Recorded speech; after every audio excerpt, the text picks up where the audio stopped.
ವಿಶ್ವಕಪ್ನಲ್ಲಿ team India ಶುಭಾರಂಭ ಮಾಡಿದೆ. ಮೊದಲ ಪಂದ್ಯದಲ್ಲೇ wicket keeper cum batter Rishabh Pant ಕಮಾಲ್ ಮಾಡಿದ್ದಾರೆ. ಡೆಲ್ಲಿ ಡೇರ್ ಡೆವಿಲ್ ರಿಷಬ್ ಪಂತ್ ಈ ಮೂಲಕ ರಾಷ್ಟ್ರೀಯ ಪಂದ್ಯಾವಳಿಯಲ್ಲೂ ಭರ್ಜರಿ ಕಮ್ ಬ್ಯಾಕ್ ಮಾಡಿದ್ದಾರೆ.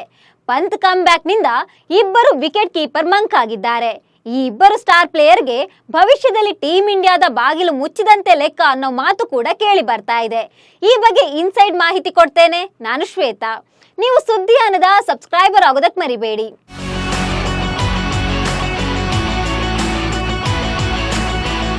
Team India selection committee T20 ವಿಶ್ವಕಪ್ಗೆ ಸಂಜು ಸ್ಯಾಮ್ಸನ್ ಮತ್ತು ರಿಷಬ್ ಪಂತ್ ಇಬ್ಬರನ್ನ ವಿಕೆಟ್ ಕೀಪರ್ಗಳನ್ನಾಗಿ ಆಯ್ಕೆ ಮಾಡಿದೆ. ಹಾಗಾಗಿ ಇಬ್ಬರಲ್ಲಿ ಯಾರನ್ನ ವಿಕೆಟ್ ಕೀಪರ್ ಆಗಿ ಕಣಕ್ಕಿಳಿಸಬೇಕು ಅಂತ ಕ್ಯಾಪ್ಟನ್ ರೋಹಿತ್ ಶರ್ಮಾ ಸಿಕ್ಕಾಪಟ್ಟೆ ತಲೆ ಕೆಡಿಸಿಕೊಂಡಿದ್ದಾರೆ. ರಿಷಬ್ ಪಂತ್ ಮತ್ತು ಸಂಜು ಸ್ಯಾಮ್ಸನ್ ಇಬ್ಬರು ಪ್ರತಿಭಾವಂತ ಆಟಗಾರರು. ಎಂಥದೇ ಕಷ್ಟ ಬಂದರೂ ತಂಡವನ್ನ ಏಕಾಂಗಿಯಾಗಿ ಗೆಲ್ಲಿಸೋ ಸಾಮರ್ಥ್ಯ ಇಬ್ಬರಿಗೂ ಇದೆ. ಬ್ಯಾಟಿಂಗ್ ಮತ್ತು ಕೀಪಿಂಗ್ ನಲ್ಲೂ ಇಬ್ಬರು ಪವರ್ಫುಲ್ ಕ್ರಿಕೆಟರ್ಸ್.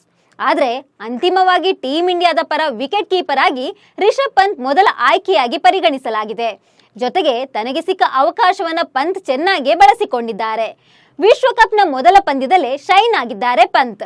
ರಸ್ತೆ ಅಪಘಾತದ ಬಳಿಕ ಬರೋಬ್ಬರಿ 18 ತಿಂಗಳ ನಂತರ ಪಂತ್ ಸಂಪೂರ್ಣವಾಗಿ ಫಿಟ್ ಆಗಿ ತಂಡಕ್ಕೆ ಕಮ್ ಬ್ಯಾಕ್ ಆಗಿದ್ದಾರೆ. IPL 2024ರಲ್ಲಿ ಪಂತ್ ಬ್ಯಾಟಿಂಗ್ ನಲ್ಲಿ ಮಿಂಚಿದ್ದಾರೆ.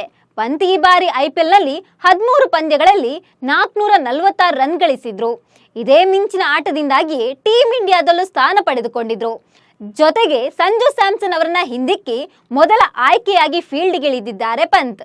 ಇನ್ನೊಂದೆಡೆ ರಾಜಸ್ಥಾನ್ ತಂಡದ ನಾಯಕನಾಗಿ ಸಂಜು ಸ್ಯಾಮ್ಸನ್ ತಂಡವನ್ನ ಯಶಸ್ವಿಯಾಗಿ ಮುನ್ನಡೆಸಿದ್ರು.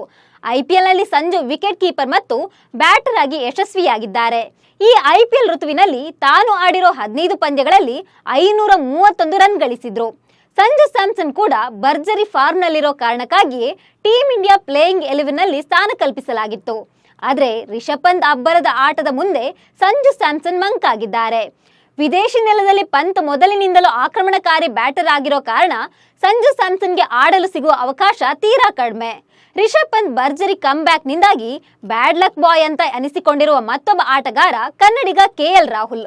ಈ ಬಾರಿ IPL ನಲ್ಲಿ ಲಕ್ನೋ ತಂಡವನ್ನ ಯಶಸ್ವಿಯಾಗಿ ಮುನ್ನಡೆಸಿದ KL ರಾಹುಲ್ ಭರ್ಜರಿ ಫಾರ್ಮ್ ನಲ್ಲಿದ್ರು. ಹೀಗಾಗಿ ಟೀಂ ಇಂಡಿಯಾದಲ್ಲಿ ಈ ಬಾರಿ ಸ್ಥಾನ ಸಿಗೋದು ಗ್ಯಾರಂಟಿ ಅಂತಾನೆ ಹೇಳಲಾಗ್ತಿತ್ತು. ಆದ್ರೆ KL ಅಂದುಕೊಂಡಿದ್ದೇ ಒಂದು, ಆಗಿದ್ದೇ ಇನ್ನೊಂದು. ಟೀಂ ಇಂಡಿಯಾಕ್ಕೆ ಮರಳಿ ಸೇರುವ ನಿರೀಕ್ಷೆಯಲ್ಲಿದ್ದ KL ರಾಹುಲ್ ಅವರನ್ನ ಆಯ್ಕೆ ಸಮಿತಿ ಹೊರಗಿಟ್ಟಿತ್ತು. ಟೀಂ ಇಂಡಿಯಾದಿಂದ ಔಟ್ ಆಗಿರುವ KL ರಾಹುಲ್ ಸಿಕ್ಕಾಪಟ್ಟೆ ಅಪ್ಸೆಟ್ ಆಗಿದ್ದಾರೆ. KL ರಾಹುಲ್ ಟೀಮ್ನಿಂದ ಔಟ್ ಆಗೋಕೆ ಒನ್ಸ್ ಅಗೇನ್ ಕಾರಣವೇ ರಿಷಬ್ ಪಂತ್. ಸ್ನೇಹಿತರೆ, ಪಂತ್ ಆಯ್ಕೆಯಿಂದಾಗಿ ಇಬ್ಬರು ಪ್ರಮುಖ ಆಟಗಾರರು ಮಂಕಾಗಿದ್ದಾರೆ ನಿಜ. ಆದರೆ ರಿಷಬ್ ಪಂತ್ ಆಟವನ್ನ ಅಭಿನಂದಿಸಲೇಬೇಕು. ಆ ಭೀಕರ ಆಕ್ಸಿಡೆಂಟ್, ಟ್ರೀಟ್ಮೆಂಟ್, ಫಿಟ್ನೆಸ್ ಸವಾಲು ಇದೆಲ್ಲವನ್ನ ಮೆಟ್ಟಿ ನಿಂತ ರಿಷಬ್ ಪಂತ್ ಈಗ ಟೀಂ ಇಂಡಿಯಾದ ವಿಕೆಟ್ ಕೀಪರ್ ಸ್ಥಾನಕ್ಕೆ ನ್ಯಾಯ ಸಲ್ಲಿಸುತ್ತಿದ್ದಾರೆ.